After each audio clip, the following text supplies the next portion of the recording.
feast of the Pentecost invites us to acquire wisdom and the fear of the Lord, which is the source of wisdom. Without this gift of wisdom, we cannot surrender ourselves to the guidance of the Holy Spirit. The feast of the Pentecost commemorates the coming down of the Holy Spirit upon Mary, our mother, and the apostles. This incident is narrated in details in the Acts of the Apostles, chapter 2, verses 1 to 13. This happens 50 days after the resurrection. Jews also remembered this day. They celebrated this day 50 days after the Passover feast, but they commemorated on this day the giving of the Ten Commandments by God to Moses. As we celebrate the coming down of the Holy Spirit, we understand it is a fulfillment of Jesus' promise to his apostles, as we find John's Gospel, chapter 16, verses from 5 to 15, that I will send the Spirit of the truth. I'll send a counselor to you, and today that is fulfilled. We also can see that this day is the birthday of the church. After the receiving of the Holy Spirit, the apostles go out in full vigor and courage and proclaim the good news of Jesus. And thousands of people are ready to receive baptism that marks the beginning of the church. Also, we see the importance of the role of Mary, our mother. When Jesus gave Mary to his disciple John, it was not just for the safety of Mary, but Jesus realized that the apostles would need a person like Mary to keep them united in faith and courage after his crucifixion. That is why he gave Mary to John. This is your mother. And as Jesus expected, Mary kept them united in prayer. And on one such occasion, the Holy Spirit is coming down upon them. Today, we have lots of reflections upon the importance of the Holy Spirit in the lives of the apostles, Christians, and so on. Let's focus on the two gifts of the Holy Spirit, that is wisdom and the fear of the Lord. But before that, a word about the person of the Holy Spirit. The Holy Spirit is the third person in the Holy Trinity, a feast which we shall celebrate next Sunday. Many Christians think of a dove or a pigeon as soon as they think of the Holy Spirit. But the Holy Spirit is not simply a dove. He is a person like God, the Heavenly Father, and our Lord Jesus. The Holy Spirit is God Himself. We should not mix up symbols used for the power or functions of the Holy Spirit and the nature of the Holy Spirit. Dove, oil, wind, hand, fire, cloud, and water are the seven symbols of the Holy Spirit. Finally, the Holy Spirit is the gift of the Father. No one can earn the Holy Spirit. One needs to pray and be well disposed to receive the Holy Spirit from God. Practically, in all the books of the Bible, we find the Holy Spirit being active. It is the Holy Spirit who has inspired the biblical writers to transmit the word of God to his people. In the book of Genesis, he was hovering over the waters before the creation of the heaven and earth. He was active in the life of the religious leaders like Moses, Aaron, and Joshua. Judges like Samson, Gideon, and Samuel were moved by the Spirit of God. Saul and David were anointed by the Spirit at the time of their election. Prophets like Isaiah, Jeremiah, and Ezekiel, Joel spoke of the Holy Spirit. The psalmist prayed by the inspiration of the Holy Spirit. The wisdom teachers taught the young ones to follow the promptings of the Holy Spirit, calling him the wisdom of God. At this juncture, let's make one thing clear, namely, that the Old Testament is only a preparation of the New Testament. Hence, the fullness of the Holy Spirit is revealed in the New Testament in and through the life and ministry of Jesus. The Holy Spirit was always active in the life of Jesus from the moment of his conception in the womb of his mother Mary till he ascended into heaven. Jesus was conceived by the power of the Holy Spirit. At his baptism, the Spirit descended upon him in the form of a dove. The Spirit led him to the wilderness. At his first preaching in the synagogue of Nazareth, he declared his manifesto, saying, "The Spirit of the Lord is upon me. He anointed me to preach the good news to the poor."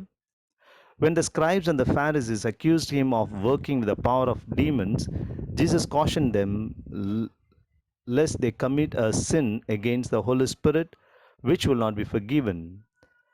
Before his passion, he promised his disciples that he would send the Holy Spirit upon them. After his resurrection, he breathed upon his disciples and said, "Receive the Holy Spirit." Finally, he went to the Father so that the Holy Spirit might come down upon the disciples. Now, in the life of the apostles, we know how the Holy Spirit has been active as it is narrated in the book of the Acts, Acts of the Apostles.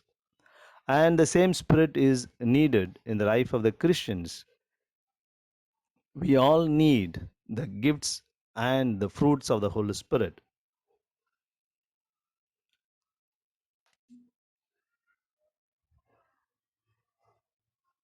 From the letters of St. Paul to the Romans, chapter 12, and the First Corinthians, chapter 12, we gather there are seven gifts of the Holy Spirit, namely wisdom, understanding, counsel, knowledge, fortitude, piety, and the fear of the Lord. Let us focus on these particular two gifts, namely wisdom, and for that we need the fear of the Lord. Wisdom. Today, in the modern world, we have plenty of knowledge, but do we have wisdom? It's a question mark. Before we acquire wisdom, we need to think about information. Now, what is the connection or the difference among information, knowledge, and wisdom? Information is something which is objectively available, and once we come to know, that piece of information becomes our knowledge. And when we constructively use it to achieve a purpose, then it becomes wisdom, so to say.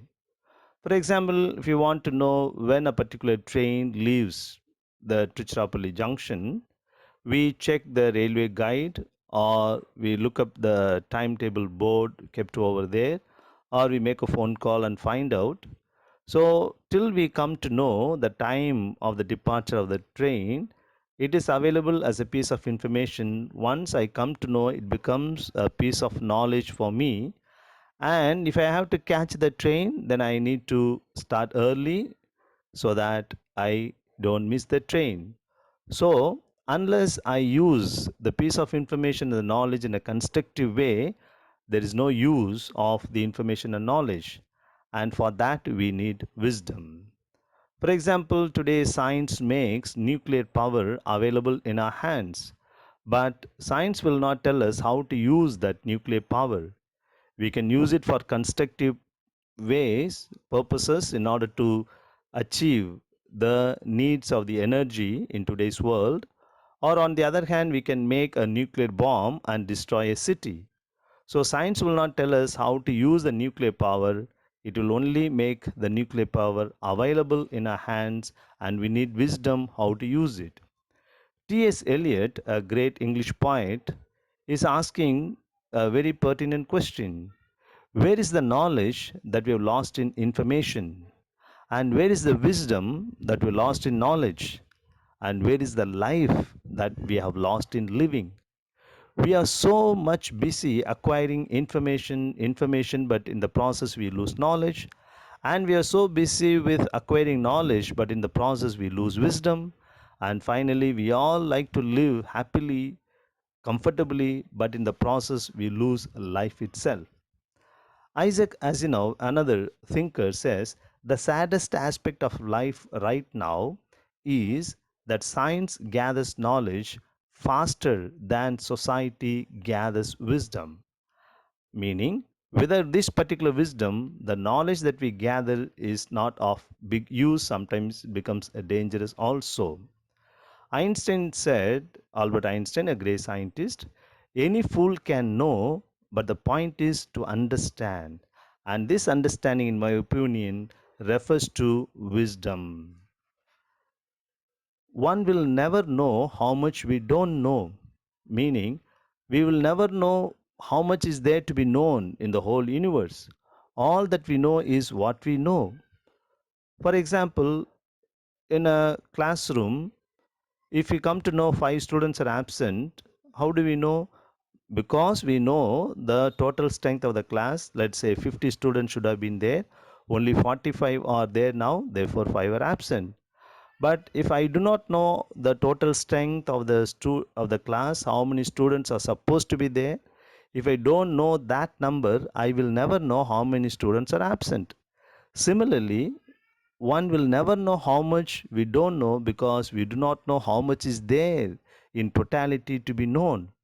That shows how much we are limited in our knowledge, and unless we have the wisdom, we will not use this knowledge for in a constructive purpose. That's why someone said there are only two categories of people in the world. One are wise and the other is otherwise. So today we need the wisdom, the gift of the Holy Spirit in order to use our knowledge in the proper way. Now, the second gift, in order to acquire this wisdom, we need to have the fear of the Lord. That's what we find in the book of Proverbs, chapter 9, verse 10. The fear of the Lord is the beginning of the wisdom. Now, when we say fear of the Lord, we should understand what type of fear this is. This fear is not an enslaving fear. This fear is not based on some punishment or some misfortunes, etc. This is not a negative kind of fear, but a positive fear.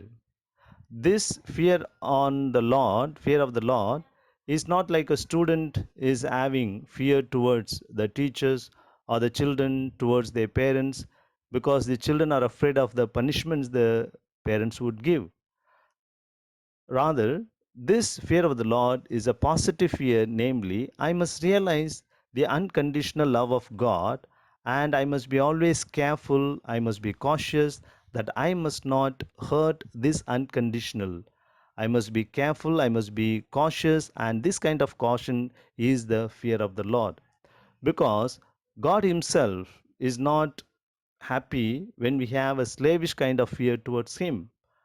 And for example, in the book of the all the books of the Bible, we find in several places, do not be afraid, don't fear, don't have fear.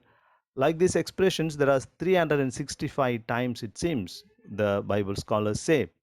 It is as though every day God gives us this message: don't be afraid, do not have fear. When I was explaining like this in a catechism class, one student asked me, what about the leap year, Father? Because the leap year we have 366 days. Then I told him, if you are able to live without fear in all the days of the year, 365 days in 3 years, the fourth year, the extra day also, you will not have fear, I said. So the point is, the Bible tells us don't have fear.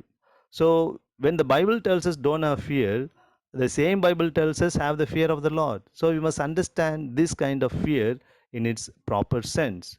Supposing the children are behaving properly just because of the fear of the punishment, that morality is not the real, genuine morality. Because soon the children will grow and the parents may not be able to punish them. Then what will happen to the morality of the children?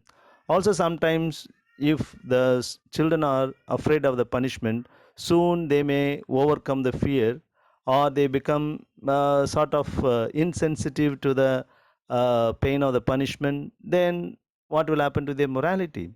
On the other hand, if the children are moral because they are cautious and they are careful not to hurt the love, the genuine love of their parents, because the parents are doing so much for the children, and the children should be aware and cautious and careful not to hurt the love of their parents.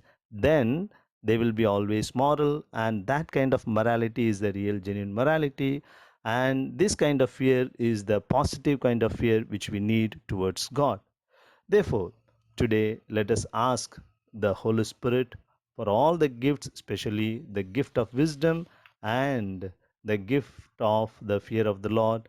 Because, in my opinion, today the society, the individuals, and the whole society at large, we need to have this wisdom, and for this wisdom, the source is the fear of the Lord. Let us reflect upon this and turn to the Holy Spirit for all the gifts, all the fruits of the Holy Spirit, so that we become effective bearers of truth and God's presence in the world. We become brothers and sisters for one another, realizing that we all belong to God and we are all God's children.